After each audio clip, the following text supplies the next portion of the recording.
I'm just going to ask you this. How many lipsticks do you actually own? And my sister was there and my sister's friend was there, and they made me go and get the lipstick collection down, and we counted. And I owned at that point was 47 lipsticks. 47 lipsticks? How much does a lipstick cost on average?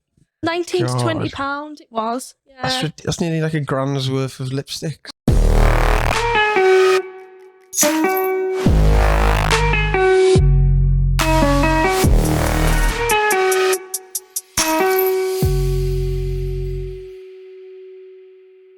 Hello, and welcome back to another episode of the podcast. This is Chatzzz, episode 29. We've got a very, very special guest today, Katy Bradley. Welcome to the podcast. Hi. So you got tonsillitis at the moment, haven't you? So you're powering through. Powering through, just getting on with it. Yeah. So the way we normally start the podcast is you introducing yourself to the viewers and the listeners. So how would you introduce yourself if you're meeting someone for the first time? So I'd just like to introduce myself. I'm Katy Bradley and I co-own Groomfellas Barbershop. Nice. And then I've prepped you for the 3 questions. You said you're not very interesting. No, I'm not very interesting. So this was quite difficult trying to find 3 facts about myself, but I'll give it a go. So I have a rescue dog, Vinnie, who is 4. I rescued him over 4 years ago now. Another fact about myself is I have a very unhealthy addiction to buying lipsticks. I currently own about 30 different shades. And the third fact is I actually have a ladyship title. Really? Yeah, I do, yeah. Oh, nice. So that was quite a funny one on its own, really. So how does he get the ladyship title? So what happened was my sister went to university, she graduated, now she's got letters after her name, but I couldn't tell you what it is because she's not a doctor. Yeah. Nothing like that. She's just, I think it's Joanna Bradley Bachelor of Science or something, whatever. So obviously the competitive people we are in the household, I was like, I'm going to do one better. I was like, I'm going to buy myself a ladyship. So anyway, joked about it for months and months and months. And then my birthday in lockdown, she produced me with this ladyship. She'd actually bought me the title. Oh, really? Yeah. So I've got a certificate, which I do threaten on the weekly to put it up in the shop. Is that one of them things where you like buy a little bit of land in Scotland or something? Yeah, so mine's actually, is it Lake Coniston? I've no idea. I've got no idea You're the one either. I'm the one who's got the land and all, but no, it's like I could just sit in it, just be on my own. Really? Yeah, it's tiny. It's like a square metre. So 1 square metre by 1 square metre, and so you're technically Lady Katy Bradley? Yep.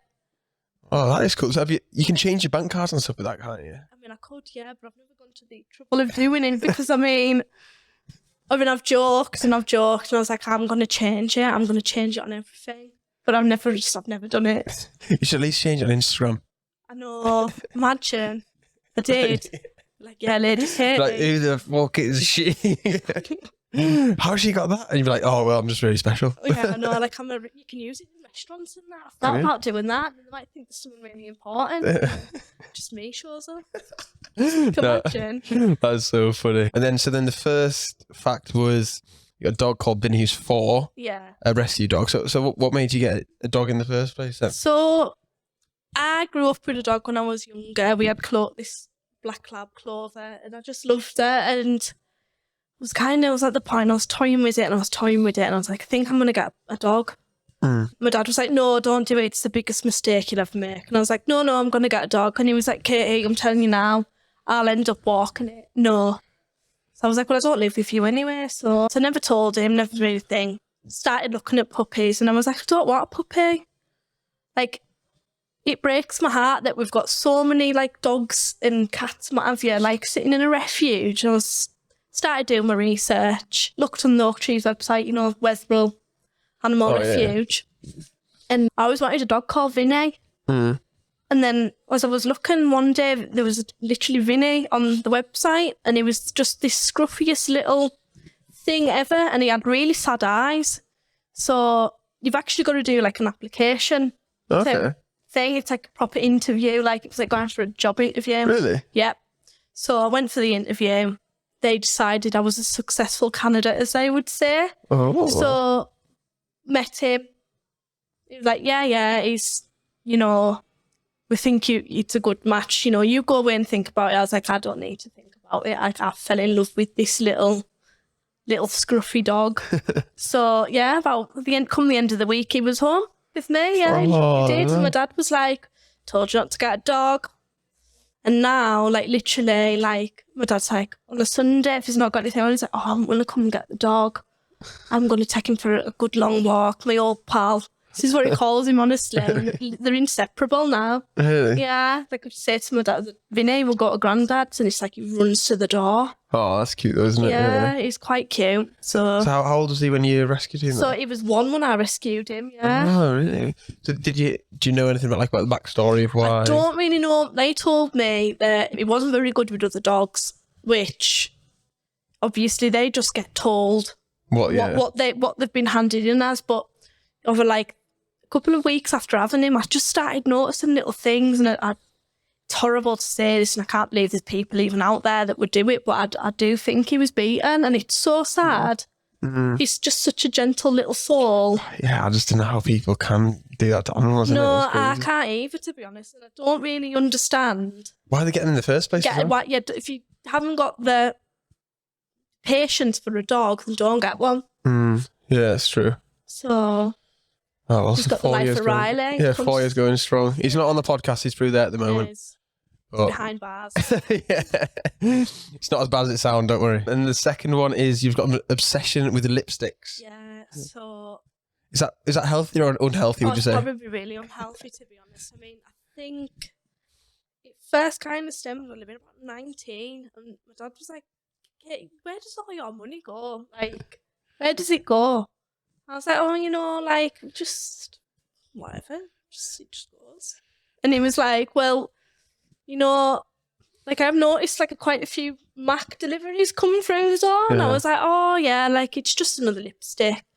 And he sat us down one day and he was like, "Katy, I'm just going to ask you this. How many lipsticks do you actually own?" And my sister was there and my sister's friend was there, and they made me go and get the lipstick collection down, and we counted. And I owned at that point was 47 lipsticks. 47 lipsticks. How much does a lipstick cost on average? Probably about £19.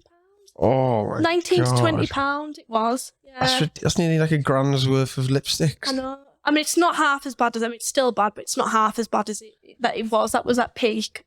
At 19 it peaked. It peaked. And then I've slowly came down, and then the conversation came up again the other day, and it was, how many lipsticks do you own now? And I was like, I think I've got about 26 now. That's a lot better, isn't it? You're just coming off them slowly out. I'm slowly weaning myself off the lipstick addiction. Why lipstick then? Why not? I don't know. I just, everyone's like, well, you can only really get like a couple of shades, and they're all the same. Like there's different shades. There's different tones. It's different shades. So yeah. Was there any like celebrity you liked back in the day that you had like nice lipsticks and you got them, or was it just? No, it literally. I think when I first started working in the hairdressing industry, I was told to wear lipstick. So I think you got them to blame, really. And, it was one of them. So then I think I was gifted. This is where it came from. An old boss that I worked for, she bought me my first MAC lipstick. Oh. She did. And that was it. Gone. And rest was history. Yeah, rest was history after that. That's funny. So you said you weren't interested in facts. I suppose. So you probably think having 30 lipsticks normal, isn't it? But to everyone else, that's quite interesting. It's quite weird, to be honest. I've got no lipsticks anyway. Just putting it out there. Plenty to share if you want one of them. Yeah, we'll talk about that after. So what we normally do is now, after the 3 interesting facts, is we'll talk about like what you like growing up, or maybe what like your first memory was, and if anything's like kind of shaped you back in the day now, if you reflect on that makes you who you are as a person. So what would you say you were like growing up through the ages? So my dad, he'll say that I was an absolute dream until the age of 4. Like he said, I was literally like the perfect child. He said from the age of 4, and he'll say, even now he'll say it's nightmare. Really? Nightmare, yeah. He'll say it, and he'll tell everybody. Comes in here and he's like, "Oh, do you put up with her? She's a nightmare. Like, you deserve a medal." And I'm like, I just don't really get it. But looking back now, I did I'm probably responsible for the fact that he's got white hair. I'm solely responsible for that. Because I was a terrible teenager. And a 4-year-old apparently. So why from the age of 4? I don't know. Like, there's no really major thing. I think it was starting school at the age of 4. Mm. And I was never naughty at school. I was always like really well behaved at school. But for some strange reason, like, I just flipped. Me and my sister reversed roles. Really? Yeah. So going to school then, how did you find going through school? Did you enjoy it? You said you were like well behaved and stuff. Yeah, I liked school. Really liked school. Obviously primary, secondary, got to secondary, and you know, I was absolutely desperate to leave school. Like, I was like, no, I'm going to leave school. I'm not going to sixth form. I'm going to get a job. I'm going to work. And that's exactly what I did. I think from prom, my prom on the Thursday, and I started work on the Monday. Oh, really? I went straight into full-time work. That's mad. So you just didn't like school at all and didn't really interest you? It wasn't really that. It was just, I was just so eager to get out there and start earning money. Like, it was one of those things, and I'm quite pleased that I did, even though now looking back, I would sell my soul to go back to school, because you look back at the memories and you're like, oh, that was a laugh. Yeah. Like, some things, you know, were, well, like I say, I was always really well behaved at school. I was maybe a little bit gobby in certain lessons. But other than that, like, I was just textbook child, really. Yeah. School. That's cool. So then, because like, I feel like these days, a lot of schools would like push you towards going to university and like sixth form and, or college or further education, stuff like that. So in your mind, it was always just, I want to get a job and that kind of thing. Did you have any jobs in mind or anything? I just wanted to get into hairdressing, and I can remember there was one teacher in particular. Why do you want to be a hairdresser? That's the next question I was going to ask. Wasted money, you know, it's wasted education. You've gone through school, you've done really well with your grades. You want to waste it and be a hairdresser? And I can remember I was absolutely devastated.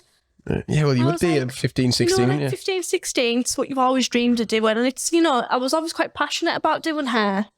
It was always kind of, you know, something I really liked doing.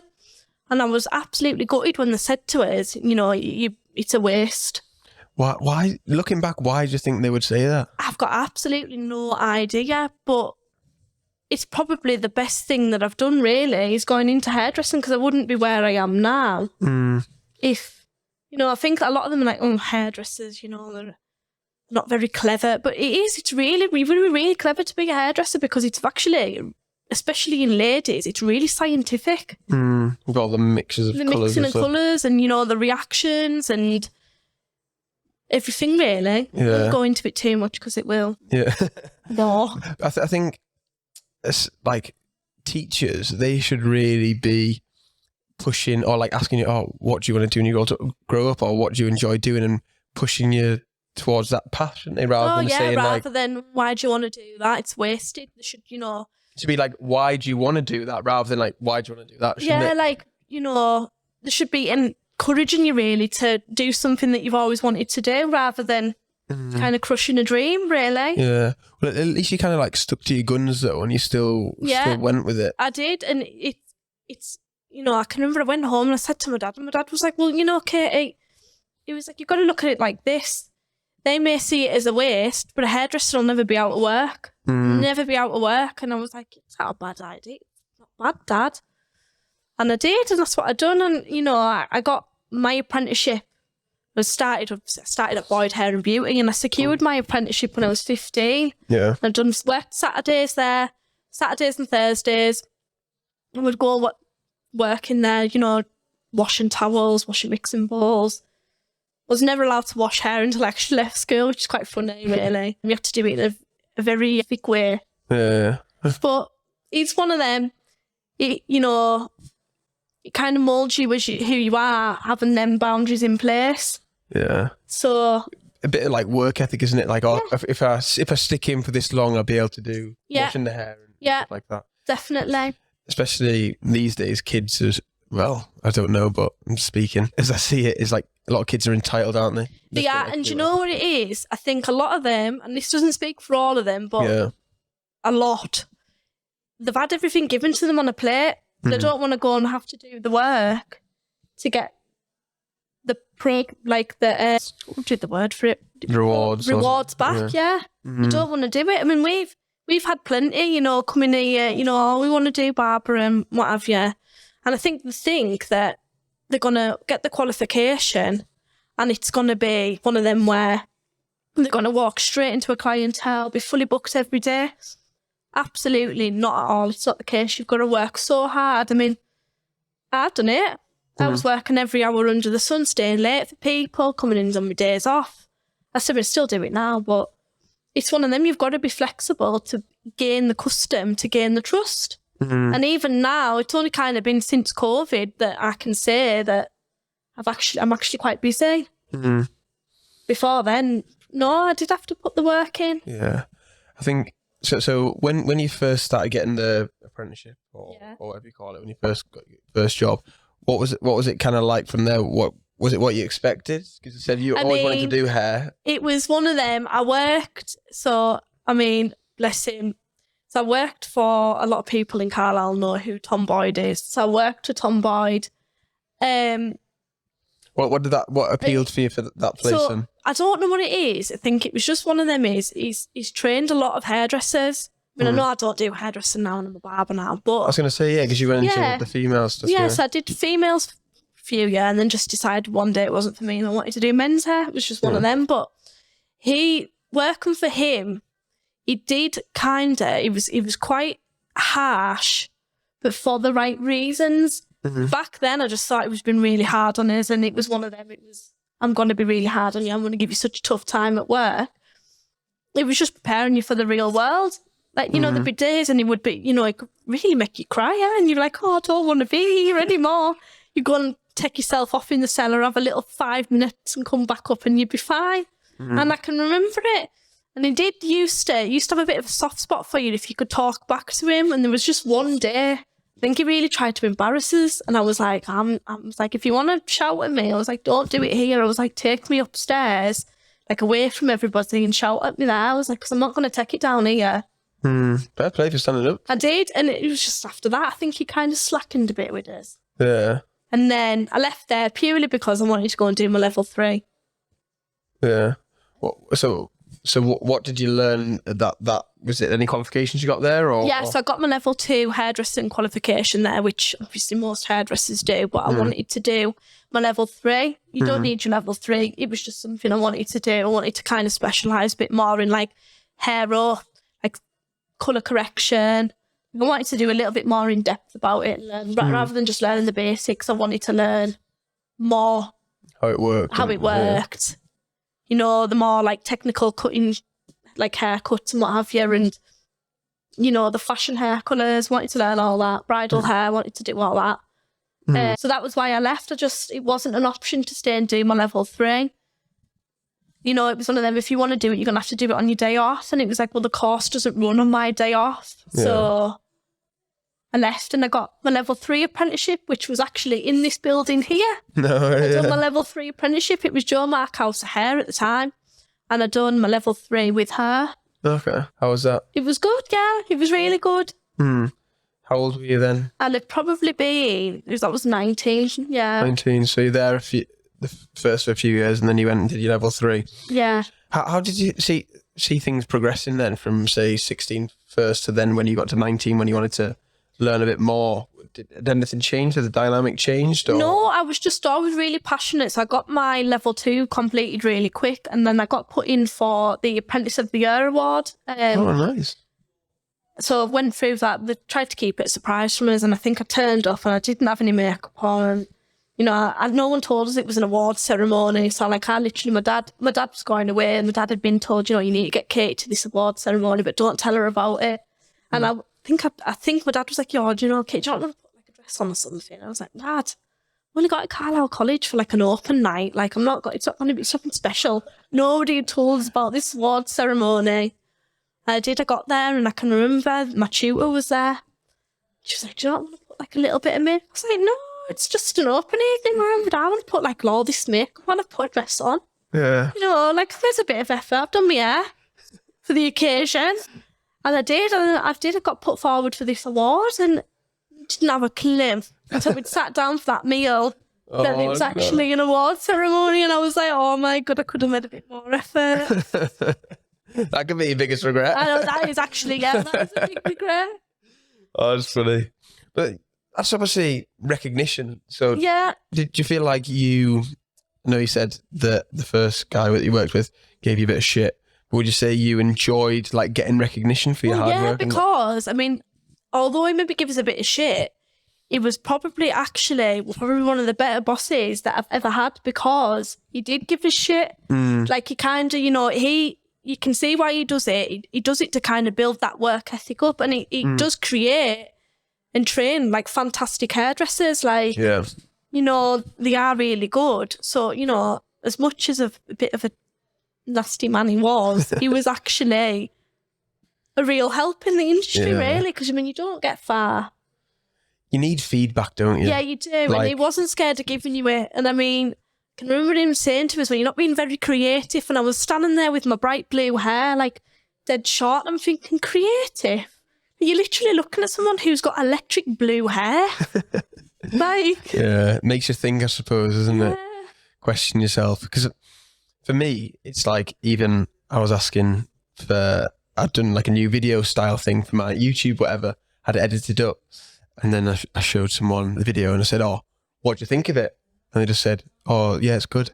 I was saying, that's not what I want to hear, isn't it? I want to know, like, is the audio okay? Is the editing all right? Or am I repeating myself or something like that? Yeah. I feel like nothing's ever perfect. There's always room for improvement. If it's said like, oh, it's good, but you could improve this or improve that. It's important, like you say, even though your blue hair might be great, you're saying you be more creative. At least it's making you think of ways to improve actually, things. how can I improve this? What different techniques can I do? How can I be more creative? And it was really good. He was always sending us on courses, L'Oreal, because that was who they used in the salon. So they would come in and they would do a training morning with us, and they would show us all these different techniques. It was just always, he was quite hard on us, but for the right reasons. Yeah. So especially you mentioned about you did the level 2 and then you wanted to progress your own like skills and career. So doing the level 3, have you always felt like you've always wanted like more knowledge and that kind of thing? Yeah, well, that was all it was. Is I was just so in love with the job that I just wanted to learn more, and I was just like this big, sponge that I just wanted to take in all of this new information. And it was one of them. I was like, I'm going to do my level 3. So I did, and that was what I did. And I went to Newton Rig and done my level 3 at Newton Rig. It's not even there anymore, I don't even think. No, it's closed down now, I think, yeah. But no, I went there and I'd done my level 3 there, which was harder than I thought it was going to be. It was hard. In what way? Well, it was more of, when I went there, obviously I was the only girl from Carlisle, so it was like I was in there and they'd all done their level 2 together, these levels.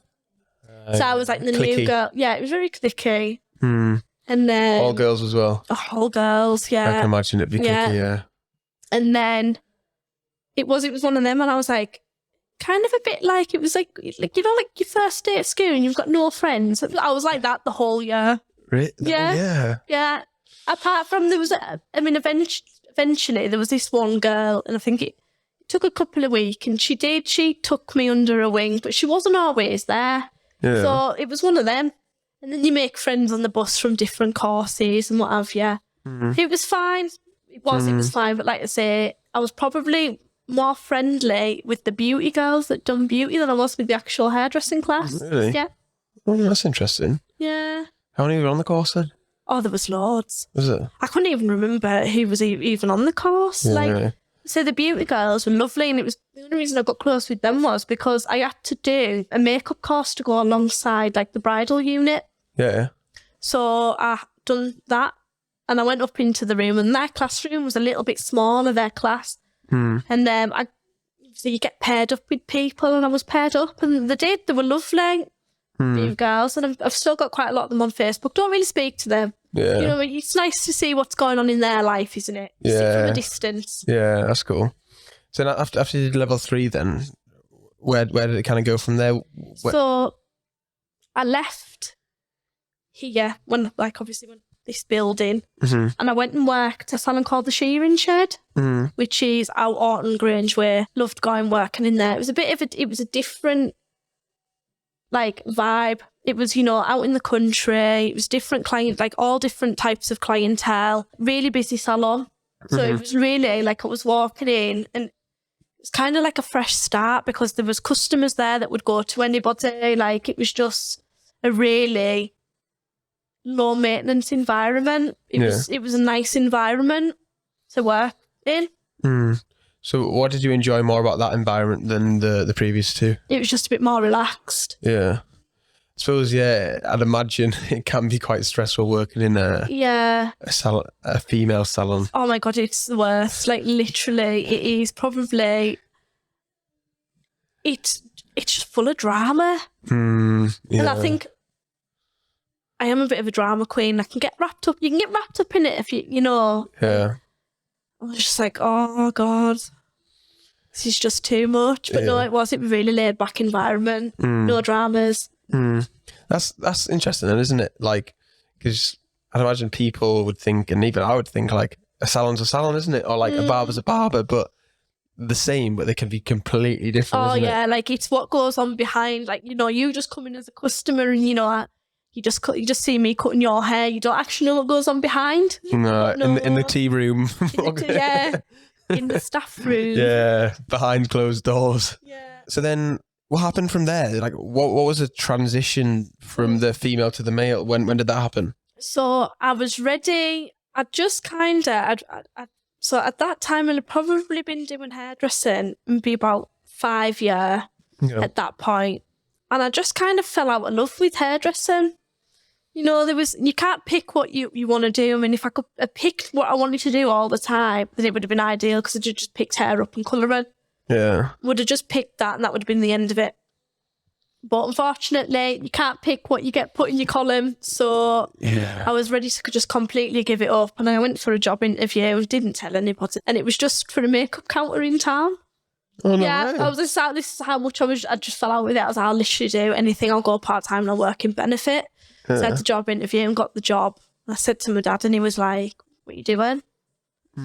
He was like, you've got this skill. And he was like, you're just ready to just give it up. He was like, you've trained for ages, Katy. He was like, why do you want to give it up? And I was like, well, you maybe got a point there. So it was one of like my work colleagues' mum was friends with the woman that owned the barbershop. She said, she's looking for a barber in there. Why don't you go and give men's a go? And I was like, oh, I've never actually really cut men's hair. Like, how hard can it be? Like, just wing it, be fine. So I went for the job interview, got the job, self-employed basis. So I was like, right, well, we're taking a risk and we're going self-employed anyway, so I may as well give it a go. I still lived at home with my dad, didn't have any ties. I think the only outgoing I had was my phone bill. I was like, I can do it. It's a good chance to start. So went and done it. And that was where obviously I started working with my business partner, Rachel. And as much as I was like, say, I was winging it, didn't have a clue how to cut men's hair. There was no skin fades or anything back then though. Like, this is literally, we're talking, going to be about 7 years ago now since I started barbering. And I just used to stand. Rachel probably at the time thought it was dead creepy, but I used to stand behind Rachel and watch Rachel cut hair. Just pick up what she was doing. And that was how I learned, just watching Rachel cut hair. And it was probably one of the biggest risks I've ever took in my life, really, was going self-employed and going to work in the barbers. It's crazy how things work out, isn't it? Yeah. Had you ever wanted to do male hair before you got the opportunity? No. I was ready to give up and it was like, right, and I don't want to give up hairdressing. My dad's got a point. As much as I hate to say he's right, he was right. And, it was one of them. Go for it, see how you get on. You might like it, you might not. If you don't like it, you can always go back to women's. It might be the break that you need. That's what we've done. 7 years later, and I'm still doing it. How different is females to males' hair then? So, when I first started, men were quite low maintenance. They weren't, it was just, basic, no guard, no skin fades, maybe one back and side, some twos, what have you. It was... So say you made a mistake in men's hair, you cannot hide that mistake. Women's, you can, because obviously the hair's longer. Yeah. So you can hide your mistakes. I mean, not that I've ever really made massive mistakes, just want to put that out there. But, yeah, it's very precise men's hair for that reason. You can't hide mistakes. Yeah, because you've only got a little bit of hair to play with, haven't you? Especially like you say, if you're doing it short and stuff. But then the positive is it grows back quicker, doesn't it? Yeah, so they say there's only 2 weeks between a good haircut and a bad haircut. Yeah, There's 2 weeks, it grows, it's gone. And I suppose if it's like an existing client, then it's not the end of the world, is it? Like you say, it's back in a couple of weeks. No, I mean, if they don't come back, that's when you know, but I've never really noticed, so I can't really say.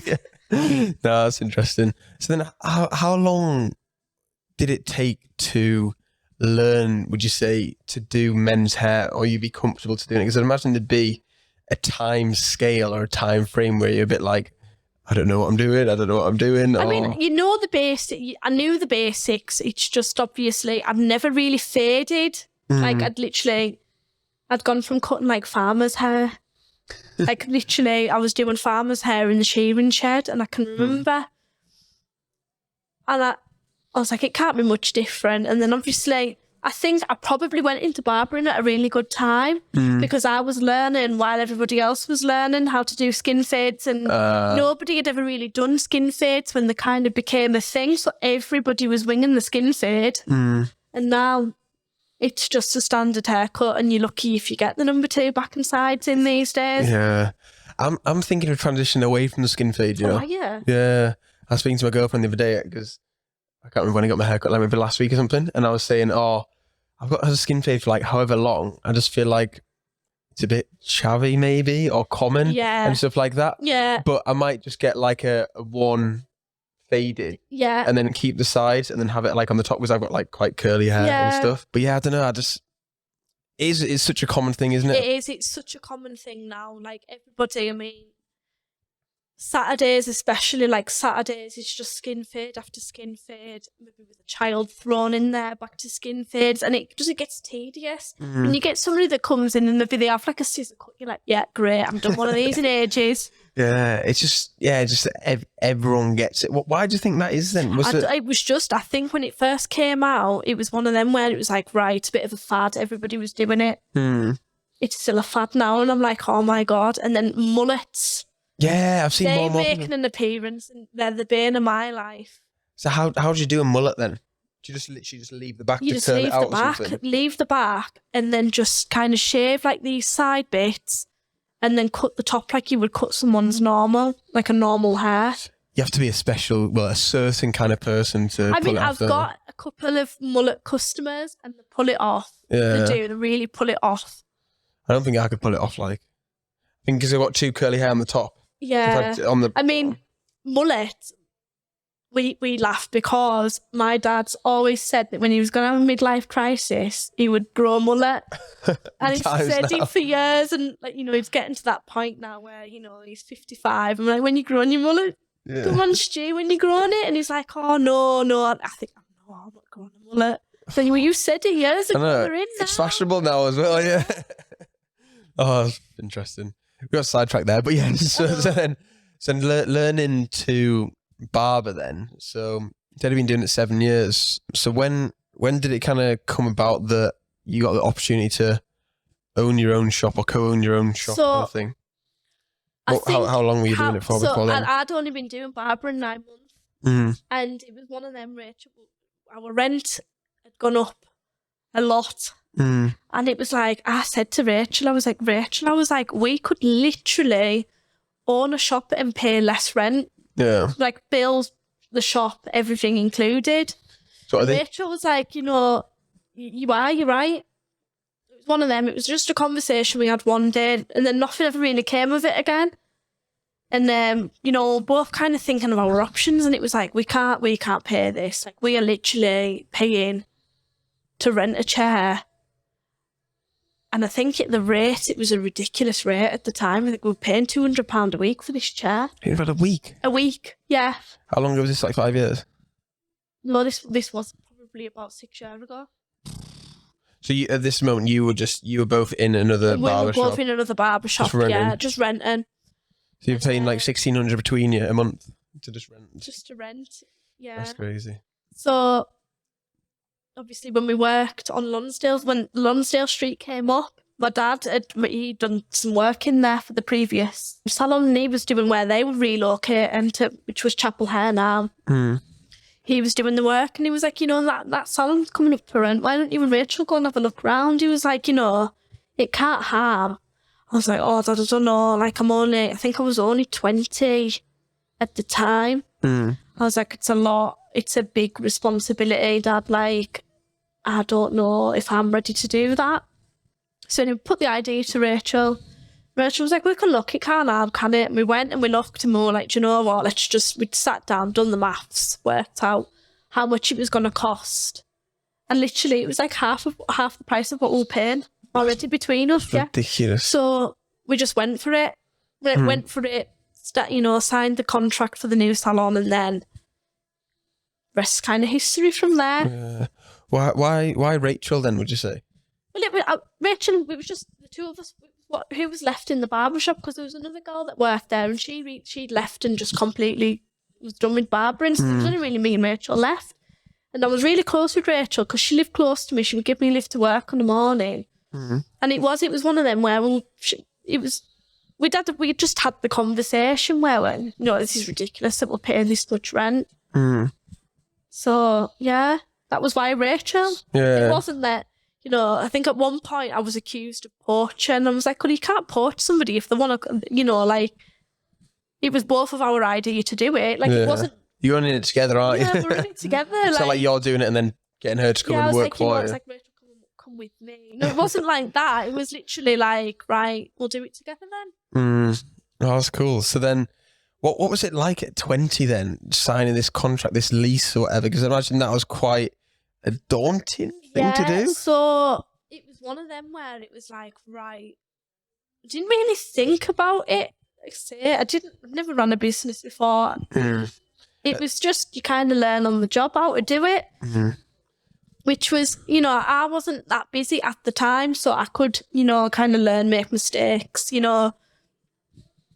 electricity suppliers, sort all that out. Kind of knew anyway. It's like running a house, running a business, really. You've got your bills and everything, and then what you've got to spare, that's your wage. So, It's simple to be like that. I suppose at that age as well, you are quite naive, which can work in your favour, can't it? Yeah, it definitely works in your favour. Definitely, because now I know how to run a business. I stress over little things I shouldn't stress over. Oh, all the time. Like, I remember when I first started doing my own thing, when we were doing events and stuff, I think back now and I think, why did I do that? How did I ever think I could possibly do that? Like, now, I won't go anywhere near like some of the decisions that I made and things that I did.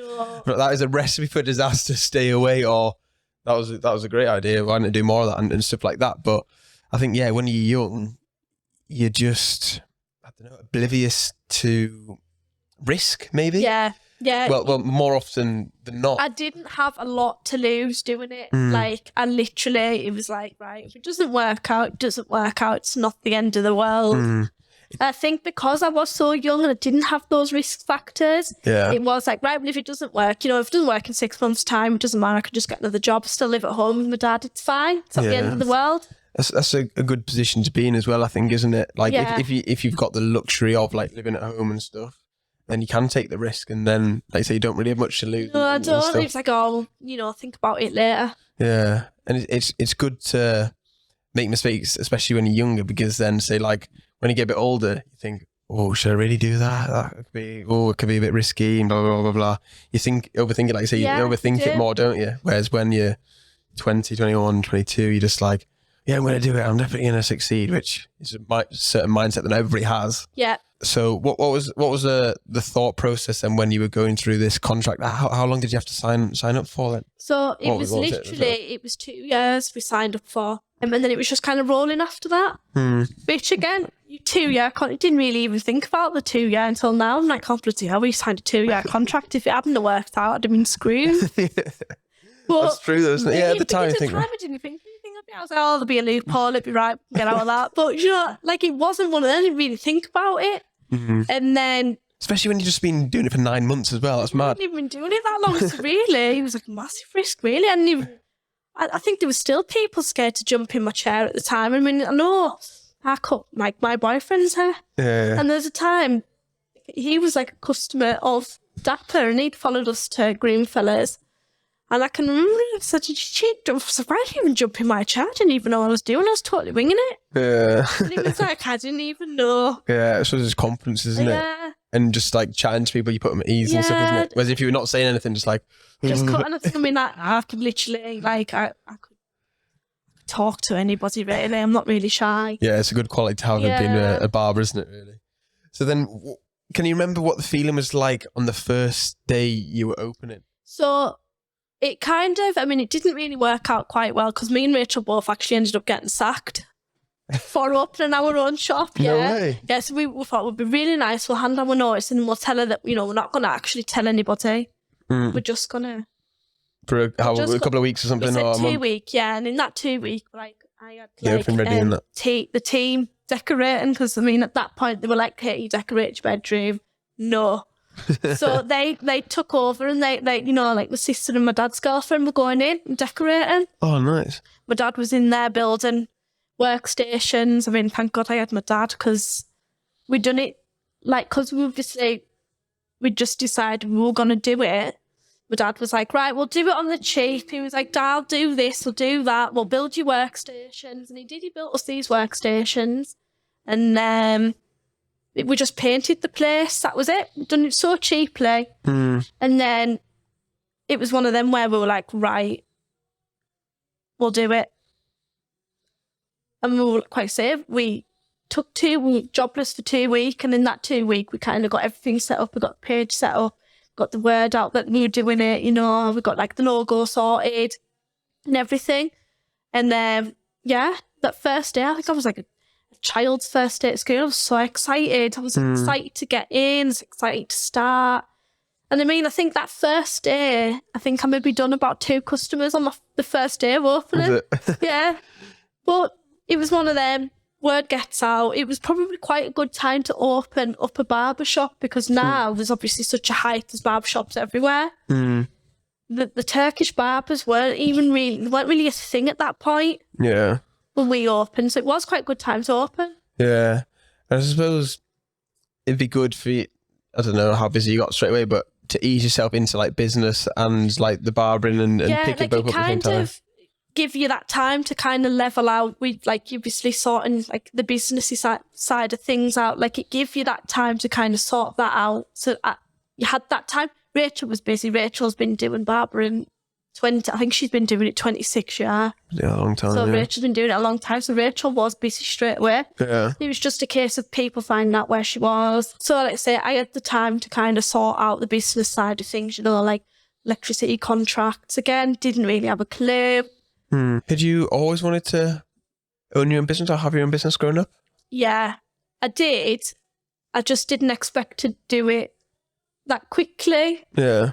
But I suppose it's that whole mindset of, oh, well, if it works, it works. It doesn't, it doesn't. Because I suppose a lot of hairdressers / barbers are self-employed, aren't they? Yeah, we are, yeah. Yeah. So, like, renting a chair is, you are self-employed, it is your own business, isn't it? Just in another salon or barber shop. Yeah. But you just owning your own shop is like more of a technical business. Renting kind of thing, a chair, you rent the chair, you don't deal with like the bills, the and all that stuff. The books, well, I suppose your own books, but like the salon stuff. Yeah, account, like you don't deal with all that when you just rent. How different was that for you then at 20? Because like you say, you were renting a chair, weren't you? To go into renting a building and dealing with all that kind of side. Was it what you expected? What? It just kind of came natural because I'm quite bossy anyway. So it came natural. Like I knew what I wanted, and I knew that, you know, speaking to some of these like electricity suppliers, they try to pull the wool over your eye. I was like, no, I'm not that naive. Like I'm not, like, you know, you may think that because I'm young, I haven't got my head screwed on. And I probably did have my head screwed on, and that's probably why it worked. Yeah. Yeah. I think, it's important. Like most 20-year-olds wouldn't be setting up their own barbershop, would they? They'd just be going out for every Friday, Saturday night, and imagine you'd had long days, Fridays, Saturdays, cutting those people's hair. Yeah.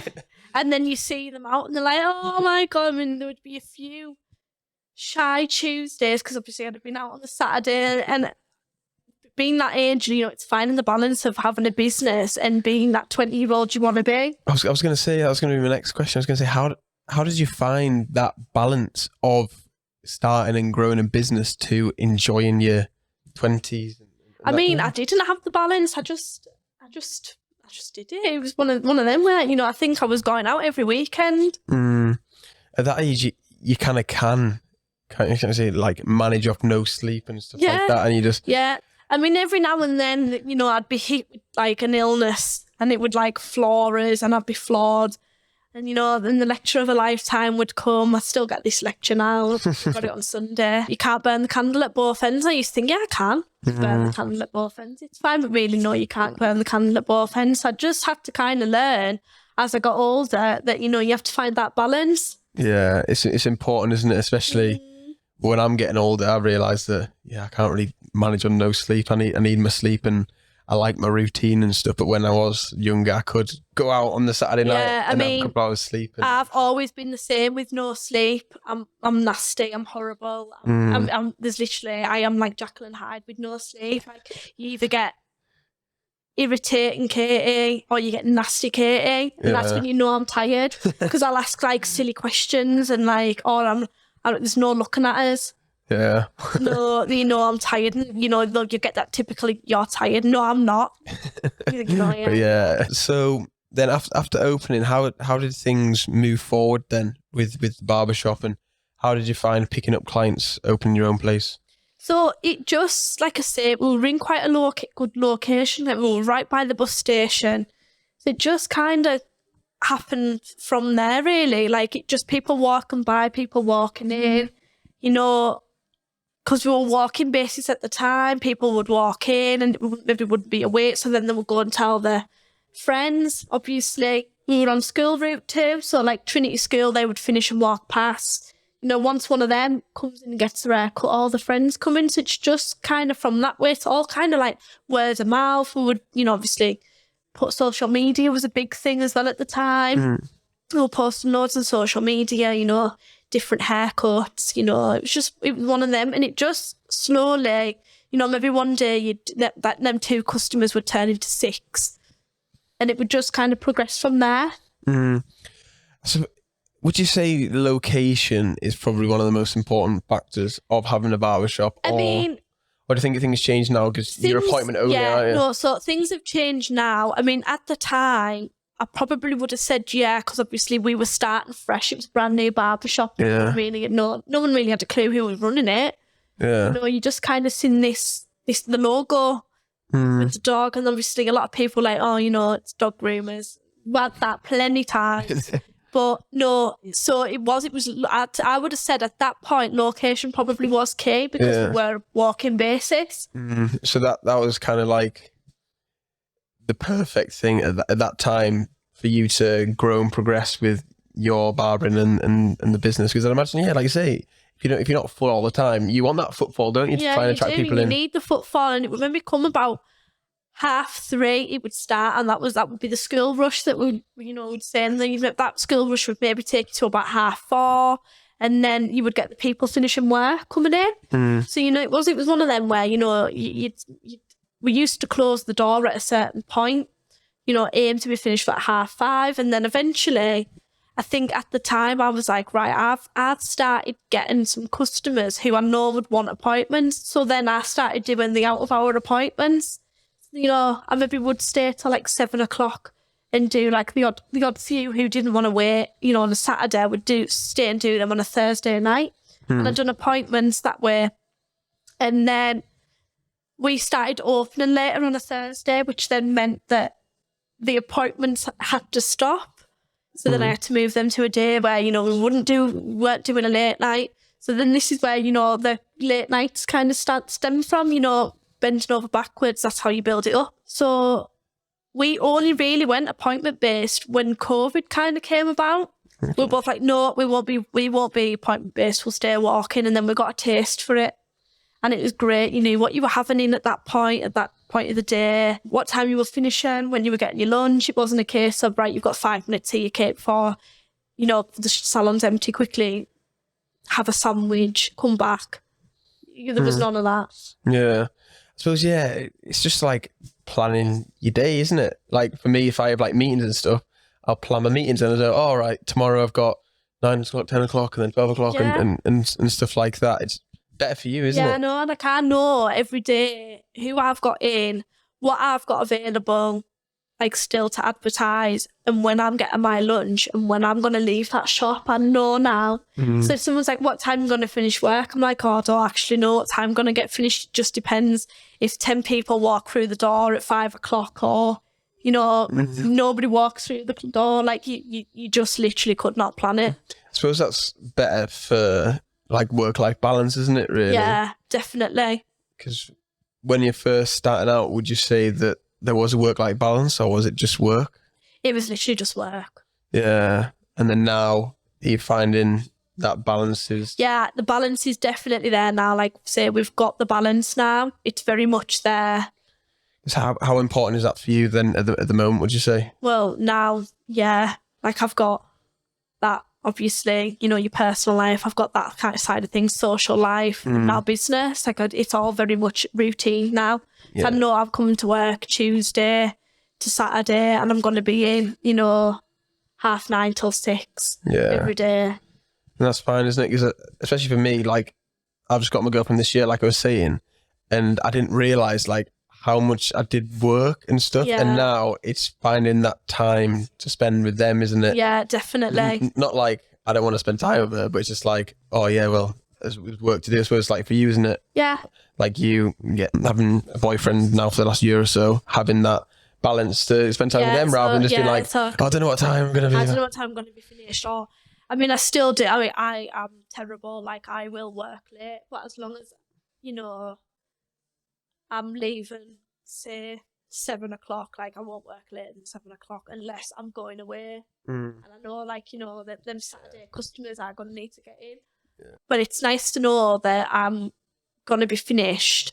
So you only really do, like, so I alternate now. So, like, I know, like, when I'll do a late night every Friday. Thursdays, I do a late night on a Thursday. But I also always know that Saturday I'm going to be finished no later than 2:30 because I will. Saturdays are the days where I won't work later than I need to because I want to have that time to spend with, like, boyfriend. Like, I know that I can have that. Yeah, it's important, isn't it? Yeah. So then, how was COVID for you then? Did a lot of things change, or was it just? I mean, hairdressers were personally victimised at the time, weren't we? Like, there was literally, you will not work, you get caught working, you will be fined. But you're allowed to go out to nightclubs and stuff. Yeah, like, yeah, literally. So it was one of them where, like, you know, at one point, like, people coming in and be like, why have you got that on? I'm like, we have to, otherwise we get fined. And we would literally look like we were, you know, on the front line in the hospital. Like, that PPE was ridiculous. Like, I think at one point it was a mask. We have to wear safety goggles, an apron. Like, oh my God, I cut someone's hair. Like, I am not working as a nurse in the hospital on the COVID front line. It's crazy, isn't it?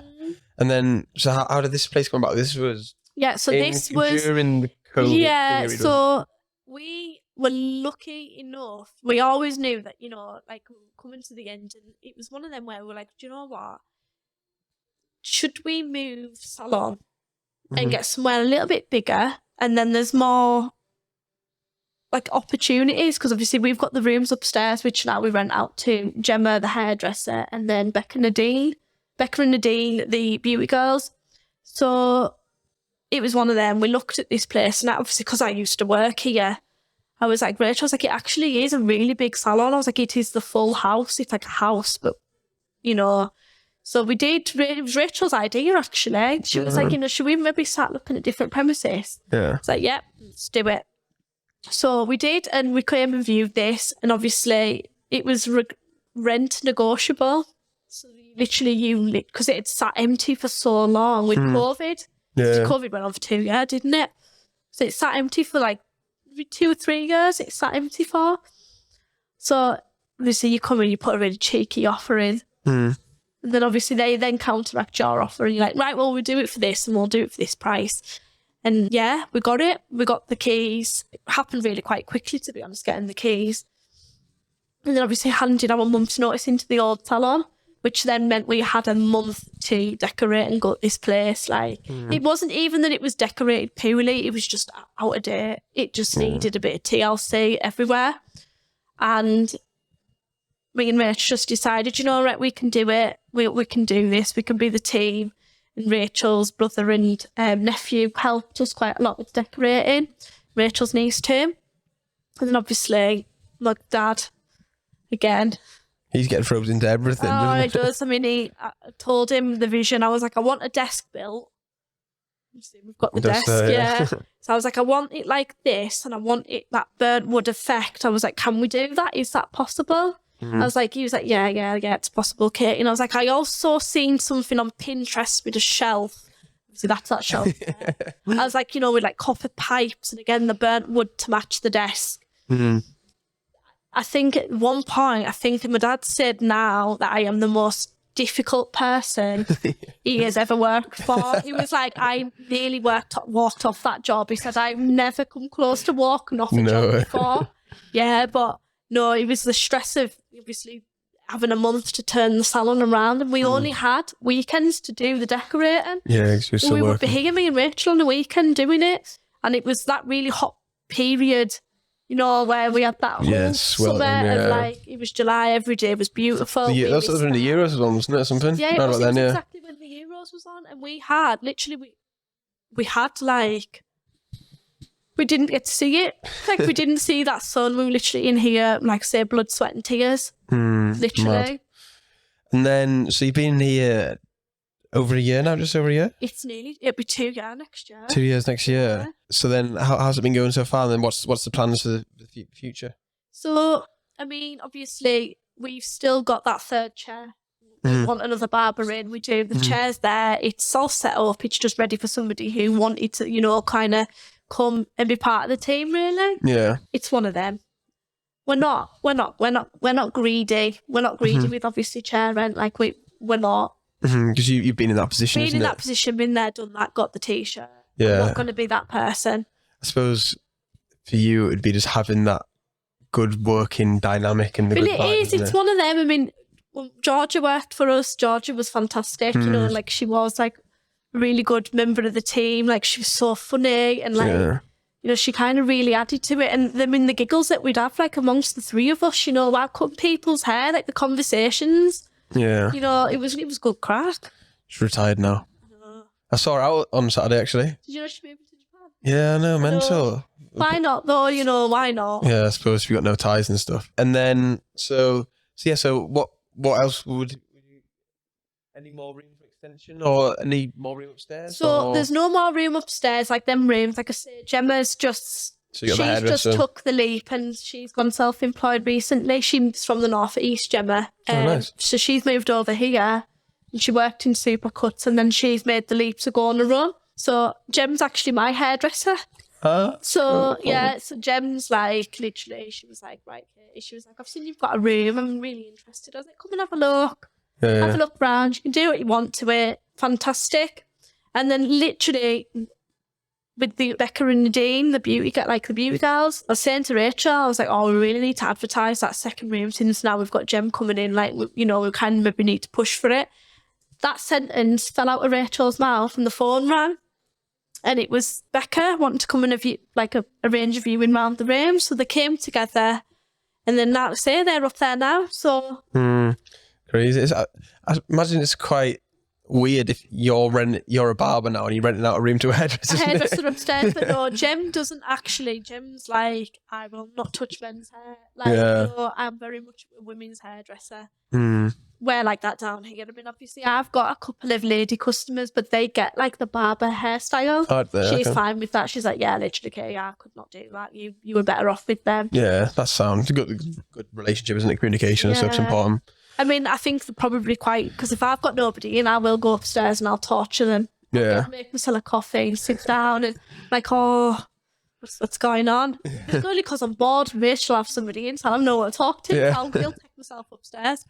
Yeah, that's cool. So then, that's pretty much it for that bit. So then, now what we're going to talk about is the biggest mistake and biggest regret. Oh, right, okay. So, have you managed to have a think? Do you want to do personal or business life, or both, or one of the two? What are you thinking?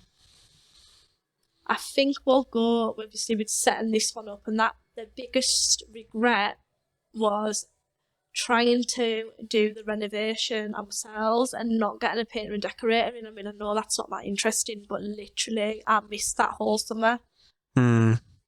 We missed it. And then this summer, we didn't even really get much for summer, did we? Got nothing. And I just bought a paddle board as well this summer and thought, great, yeah, I can go paddle boarding. And I think me and Rachel went out twice.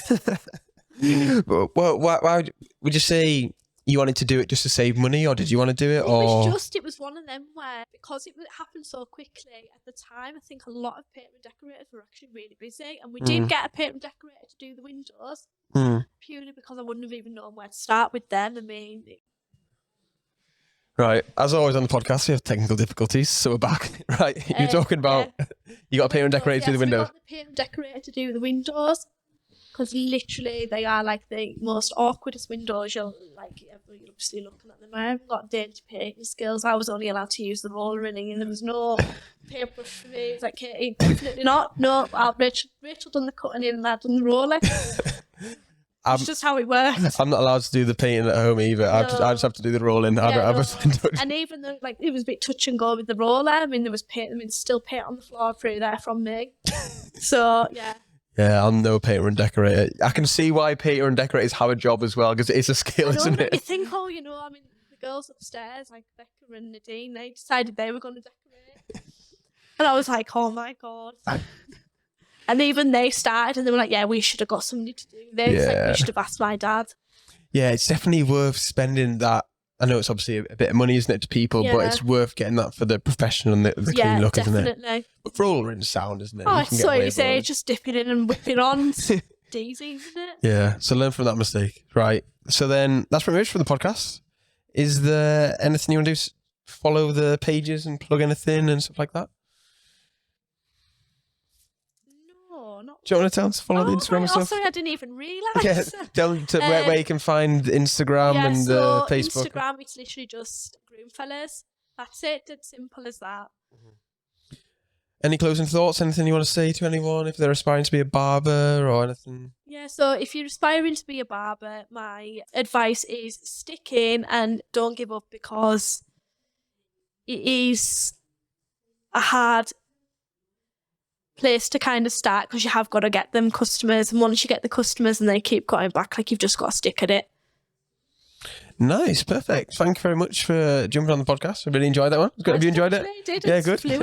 So if you're listening on Spotify, watching on YouTube, make sure to subscribe, comment your favourite part, any questions for Katy. Make sure to like the video as well. If you're listening on Spotify, Apple, make sure to follow the podcast and leave a 5-star review. And we'll see you next time. Bye.